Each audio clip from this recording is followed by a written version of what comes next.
আমাদের হোমস্টে থেকে এটা ভিউ এখন কি সুন্দর লাগছে আকাশে। গুড মর্নিং, আমরা এখন রয়েছি তোমার ফালুটে।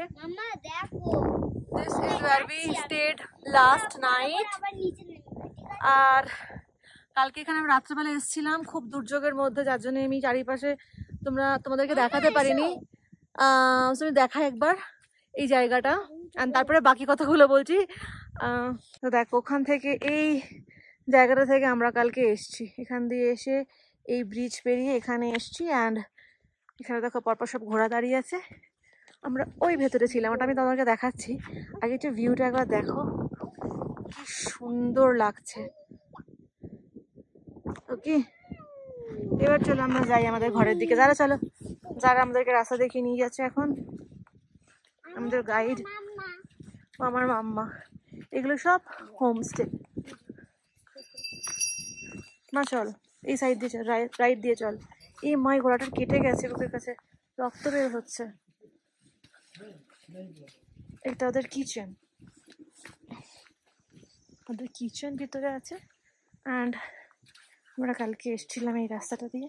দেখো সব রাত্রেবেলার কাপড়গুলো ভিজে গেছে, আমরা মেলে দিয়েছি। মাম্মা দেখাও আমাদের হোমস্টে, দেখাও তো একবার, চলো দেখাও। এখান দিয়ে আমাদের entrance, this is the washroom.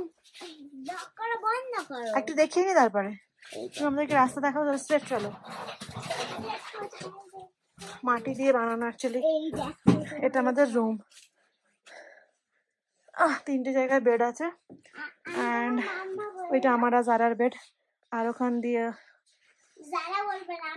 Window. চলো বাইরেটা দেখাই এবার। আমাদের হোমস্টে, এবার আমরা তোমাদেরকে দেখাবো হোমস্টে থেকে এই।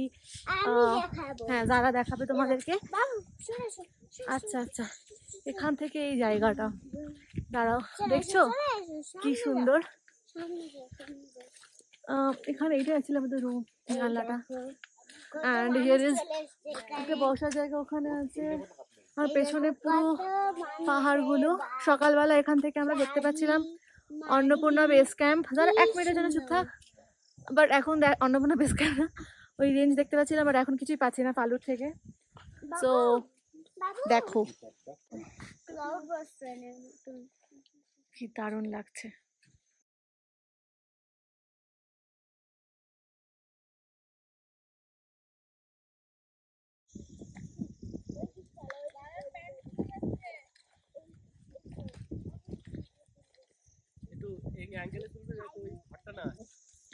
যারা এখন আমার মা হয়েছে, আমি ওর বেবি, তো আমাকে রাস্তা দেখিয়ে দেখিয়ে নিয়ে যাচ্ছে একদম। একটা দেখো আমাদের ব্যাকে, চলো চলো চলো।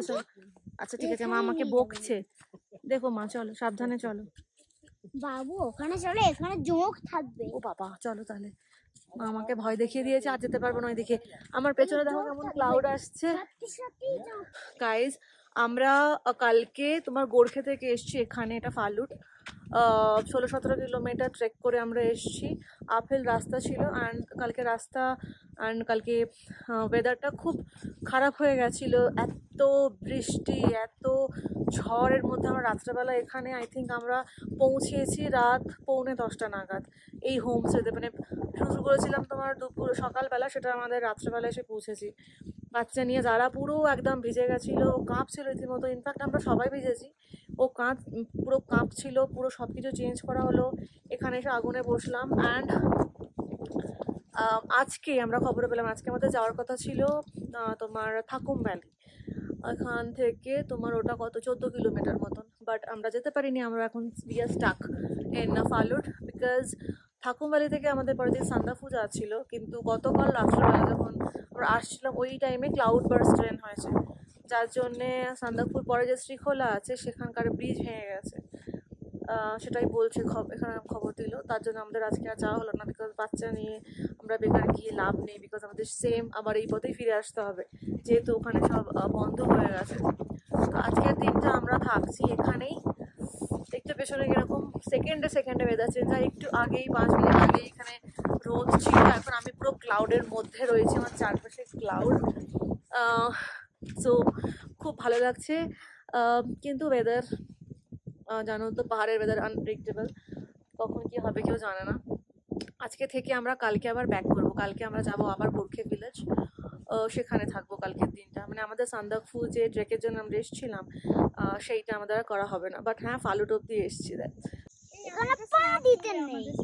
তো এটা আমার সেকেন্ড ট্রেক ছিল। আমি ফার্স্ট করেছিলাম জুকো ভ্যালি 2 বছর আগে, যখন যারা ছিল 2 ইয়ার্সের, এখন যারা 4 ইয়ার্স, আর আমি ওকে নিয়ে চলে এসেছি সান্দাকফু এই ট্রেকটাতে। বাট আমরা ফালুট অব্দি করতে পারলাম, অ্যান্ড এটা নিয়ে কোনো আফসোস নেই, বিকজ নো লাইফ, আমাদের যে কি বলে রিস্ক না নিয়ে যতটা থাকা যায়, আর লাইফ ইজ ইম্পর্ট্যান্ট। কেন কি ক্লাউড বাস্ট ভ্যান ইজ নট আ ছোটোখাটো জিনিস। আমরা যখন কালকে ফিরছিলাম ওয়েদার যা বাজে ছিল, আমরা ভাবছিলাম যে এখানে আমরা পৌঁছাতে পারবো কিনা, সেই অবস্থায় এরকম পুরো ভিজে আমরা পৌঁছিয়েছি। দ্যাটস মানে কি বলবো, উপরওয়ালার হাত ছিল বলতে হবে যে আমরা ঠিকমতো পৌঁছাতে পেরেছি অতটা রাস্তা আসার পরে।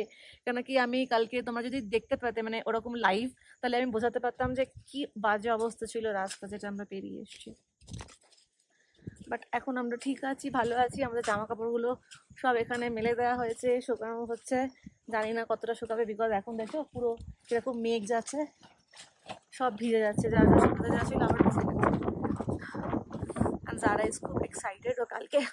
আর আমার কথা হলো, আমি এতদিন আমি কোনো এক্সারসাইজ করিনি, কিছু না। এতদিন পরে আমি এসে আমার এত কষ্ট হচ্ছে, সব ব্যথা, জয়েন্টে ব্যথা। কালকে কীভাবে যাবো আমি জানি না, ফিঙ্গার্স ক্রসড। কি হলো কেউ কি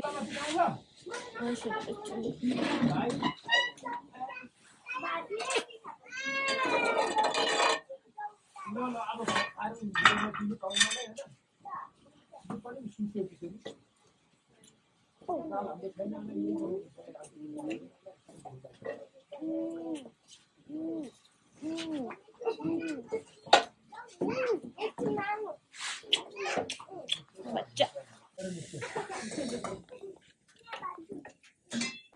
এটা ওখানকার স্থানীয় একটা ড্রিঙ্ক, এর নাম টংবা। এটা মিলেট দিয়ে বানানো হয়, আর এটা খেলে ওরা বলছিল যে শরীরটা গরম রাখে আর ঠান্ডাটাও কম লাগে ওখানে। দাদা মেরেছে, দাদা মেরেছে।